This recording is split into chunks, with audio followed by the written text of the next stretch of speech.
the way I think about training when I did a webinar for Sam Gibson the other day, and how I've approached my changes over life. It's like a video game.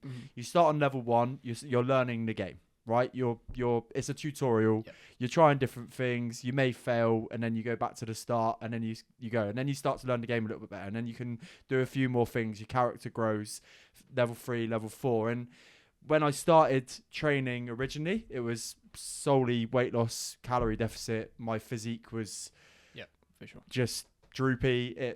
I had lost loads of weight, but it hadn't reflected what I imagined weight loss would have done for me. Then I started powerlifting, trained with Sam. It was my first time ever in my life that I'd been insanely consistent. You saw me in my first gym days, right? And it was like, I did, maybe I'd go 3 times 1 week, and then you wouldn't see me for 3, and then I'd go in for 2 times, like for 3 weeks in a row, wouldn't see me for 2 weeks. Then powerlifting kicked in, which I still have a love for. There's a love for that SBD lifting still for me. Definitely is. Which was like level 2, level 3 of that game, if you like. And then I'd start training with you, and it was learning about hypertrophy more, speaking to you about nutrition more, speaking to you about how to get the best out of the session and the individual exercises more. And then that kind of opened up a new level for me, like with level 4 and 5. And then, of course, the hybrid training approached. And now we're at that level. I mean, you're God knows where with your level. You're like one of those like fuckers that you used to see on GTA running around with everything. Like they got everything, expensive cars, massive weapons. The penthouse, the big garage. But that's where I'm going. I think it's a nice analogy to look at, especially for a beginner, because everybody starts at the tutorial, and you can just add different elements as you go through. For sure, definitely, yeah. And also as well, I don't think people there is an element as well where also basically like the longer you stay in the game, also the better you get as well. And I sometimes think that people don't give things enough time, for sure. You know, as you were saying, it's been quite a long process for you, and even that transition from level 1 to level 2, say for argument's sake as well, was a process of learning and time and effort and energy as well. So, and if you can put that effort and energy in, and if you can kind of sort of hang in there when things don't quite go right, and they kind of sort of don't necessarily always go in your direction, ultimately there's always something to be learned from that position. So hang in there, because fitness and health and training and kind of worrying about your food as well is one of those very, very few things where you can basically give it 4 hours a week and it will return a horrendous amount of like positive things back to you. It will tenfold your investment, and it's one of the very, very few things that will actually do that ever in your life.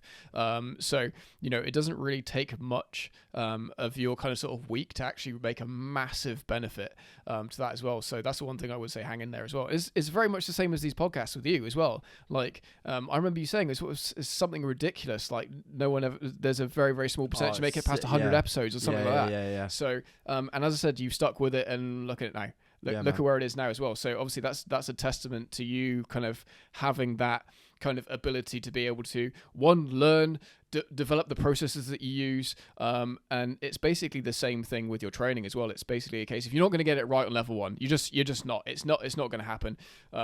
It's one of those things where level 1 is there to basically teach you lessons. That's all it's there to do. It's not there to get you into the position that you actually kind of really ideally want to be in. It's there for you to kind of start to learn, develop, and kind of sort of get to know yourself. And that's effectively actually what this is. There is so much information out there.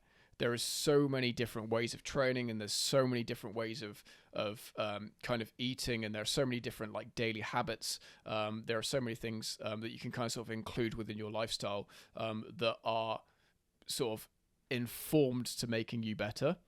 But it's finding the ones that work for you. It's finding the ones that kind of sort of like develop you, and it's finding those ones. But ultimately, the only way you're going to do that is to effectively try them. Yeah, man. So I actually said to you the other day as well in one of our sessions that basically, like, if once you've got yourself into a state of kind of sort of good health and you're actually eating well and you decide to take on a diet, basically they all work. There isn't one that doesn't work, and there isn't one that's bad, and there's not one that's better than the other. They all work.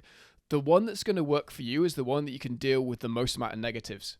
So the one that provides you with the negatives that you're quite happy to kind of overcome and deal with your life is the one that you should pick. If it requires you to spend more money on your shopping, if it requires you to deal with not eating for a whole afternoon, then and those you have issue with as well, those aren't the diets for you. It's the ones you can deal with the negative side of those nutritional habits Yeah, that are because going to be the ones that develop you.